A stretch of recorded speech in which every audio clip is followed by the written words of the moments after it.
कई लोग कहते हैं महाराज हम पूजन बहुत करते हैं, हम पाठ करते हैं, हम अर्चना करते हैं, हम व्रत रखते हैं, हम उपासना करते हैं, हम दान करते हैं, हम पुण्य करते हैं, हम सत्कर्म करते हैं, उसके बाद भी दुख क्यों है? हम पूजन तो कर रहे हैं। आपके पेट में दर्द हुआ, मान लो आपके सिर में दर्द हुआ, अब सिर में दर्द हुआ तो आपने गोली तो खाई, एनासिन भी खाई, क्रोसिन भी खाई, डिस्प्रिन भी खाई, कॉम्बिफ्लिन भी खाई, ना जाने कहां की गोलियां खा गए। सिर में दर्द था और 4-5 तरह की गोली खा गए। तुमने जब तो गोली खा ली और गोली खाने के बाद तुम्हें थोड़ा सा असर भी हो गया, पर इतनी गोलियां जो खाई है तो बाद में रिएक्शन तो करेगी, कुछ तकलीफ तो देगी, कुछ गर्मी तो करेगी, बीपी शुगर ऊंचा नीचा कर सकती है, आपने पाई। उसी तरह मंत्र, माला, पाठ, जप, अनुष्ठान फल कब देते हैं और फल कब नहीं देते, ये शिव महापुराण की उमा संहिता कह रही है। शिव महापुराण का उमा खंड, पार्वती खंड को अच्छे से पढ़िए तो उसमें बताया है, उसमें वर्णन किया है। हम पाठ करने बैठे, इतनी बड़ी पोथी लेके लोग बैठ जाते हैं, पहले राम रक्षा स्तोत्र पढ़ लिए, फिर ये पढ़ लिए, गीता जी का अध्याय पढ़ लिया, ये पढ़ लिया, ये चालीसा, दुर्गा चालीसा, शिव चालीसा, तांडव, ये मंत्र जप लो, वो मंत्र जप लो, फिर कोई महाराज बता गया, वो मंत्र जप लो, फिर कोई महाराज बता गया, वो मंत्र जप लो, ये वाला देवता ला के अलमारी में रख लो। इतनी बड़ी पूजन की अलमारी, बस इतनी बड़ी, ज्यादा से ज्यादा होगी तो इतना बड़ा पूजन का घर, कमरा, उसमें इतना सारा देवता। रामेश्वर गई तो उनको ले आई, जगन्नाथ जी गई तो उनको ले आई, द्वारका गई तो उनको ले आई, वृंदावन गई तो उनको ले आई, महाकालेश्वर गई तो उनको ले आई, सारा देवी देवता वहीं बैठा, पितृदेव, ये देव, कुल देवी, शंख देव, घंटी देव, दिया देव, सब उसी में, गणेश जी, शंकर जी, हनुमान जी, राम जी, सब भरा पड़ा। और पूजन करने सुबह से आई, सुबह से इतनी सी शक्कर लाई कटोरी में, इतनी सी शक्कर कटोरी में, भगवान को नहला धुला के कटोरी धर दी। इतनी बड़ी अलमारी में सारा देवता ऐसा कसा कसाया बैठा है, सारा देवता। और तीर्थ करने फिर गई तो गणेश जी शंकर भगवान से बोले, पिताजी फिर जा रही है। शंकर भगवान बोले, बेटा खसक के बैठो, फिर पकड़ के लाएगी किसी को।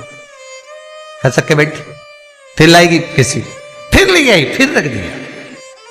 पूजन करने आई, कलश रख दिया, मंदिर में ढुल गया, भगवान पूरा गीला हो गया।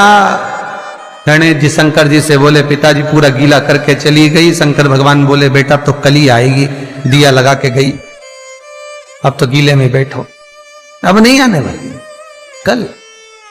बहुत ध्यान देना साहब, इस कथा को आपके ऊपर लेकर समझाया जा रहा है, क्योंकि शिव महापुराण की कथा कहती है कि आप जो मंत्र जप रहे हो, आप जो माला जप रहे हो, आप जो साधना कर रहे हो, आप जो पाठ कर रहे हो, वह आप पर असर कर रहा है कि नहीं कर रहा, वो आपको समझना है। राम रक्षा स्तोत्र का पाठ करो तो पहले हनुमान चालीसा पढ़ो, फिर राम रक्षा स्तोत्र करो।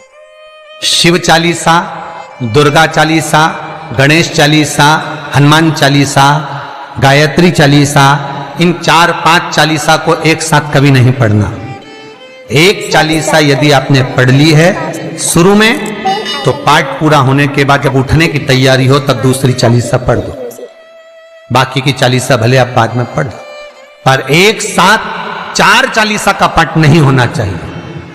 महाराज पाठ करने बैठे हो, किसी एक मंत्र की माला जप रहे हो, ओम नमः भगवते वासुदेवाय जपा, या शंकर जी का मंत्र जपा, या गुरु का मंत्र जपा, ये मंत्र जपा, या वो मंत्र जपा, उस मंत्र को जपने में बीच में कुछ गैप होना चाहिए।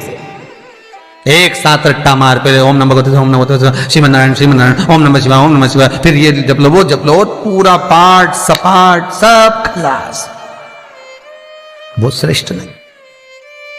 कुछ देरी की कोई वस्तु, कोई भोजन आप बनाकर लेकर गए हो, कोई पकवान आप बनाकर लेकर गए हो, कोई फल लेकर गए हो, यदि शिवलिंग पर वो पकवान, वो मिठाई, वो फल टच हो गया तो वो खाने के योग्य नहीं रहता। वो घर पर लेकर मत आना, मंदिर में ही छोड़कर। यदि भोजन, पकवान, मिठाई, शिवलिंग यहां पर है और भोजन का भोग तुमने इतनी दूर से लगाया है, फल इतनी दूर रखा है, वो शिवलिंग पर टच नहीं करा गया है, तो उस प्रसाद को, उस फल को आप पा सकते हो, उसको खा सकते हो। पर जो शिवलिंग पर टच हो गया, फिर वो केवल नंदी, श्रृंगी, भृंगी, प्रेतों का, भूतों का, आहूतों का भाग होता है। प्रेत भूत आहूतों का भाग, वो फिर खाने योग्य नहीं है। हां, यदि नर्मदेश्वर महादेव हैं, नर्मदा जी के जल से कोई शिवलिंग प्रकट हुआ है, नर्मदा जी के जल से, कोई कंकर से, नर्मदा के जल से अगर कोई शिवलिंग प्रकट हुआ है, उस शिवलिंग की स्थापना कहीं पर है या आपके घर में है, तो उसको कुछ भी टच हो जाए वो पा सकते हो, पर बाकी के शिवलिंग को स्पर्श किया हुआ नहीं पा सकते। केवल एक नर्मदेश्वर महादेव नर्मदा के जल से प्रकट हुए। कई लोग पूछते हैं ये सांप है कौन, ये सर्प है कौन, तो उसको बताओ, ये भगवान शंकर के गले में जो एक सांप पड़ा हुआ है, ये भगवान विष्णु हैं। और शंकर भगवान के सिर पर जो जटा में सांप दिखता है, वो हाथ में सांप बंधे रहते हैं, वो दो हाथों में, कमर पर, सिर पर, केशों पर जो सांप 5 नजर आते हैं, वो तो बताओ, ये शंकर भगवान की 5 लड़कियां हैं, जया, विषहरा, शामली बारी, दो तली और देव। ये 5 लड़कियां भगवान शंकर के इर्द गिर्द घूमती हैं, आसपास भ्रमण करती हैं।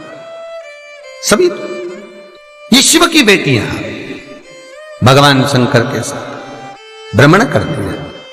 5 जया, विषहरा, शामली बारी, दो तली और देव, ये जो 5 पुत्रियां थी शंकर भगवान की, ये वासुकी को दी गई थी महाराज, क्योंकि ये सर्प की योनि में थी, इसलिए ये वासुकी नाग को प्रदान करी गई थी। वासुकी नाग कौन सा? जिसने मंथन कराया। वासुकी नाग कौन सा? जिसके फण पर पूर्ण पृथ्वी विराजमान है। वासुकी नाग कौन सा? जो निरंतर देवताओं के हित के लिए कार्य करता रहता। एक पान के पत्ते के ऊपर मात्र पान जानते हो, वो खाने वाला जो पान करता है उसका पत्ता, पान के पत्ते के ऊपर नमस्ते, जो चंदन से शंकर के नाम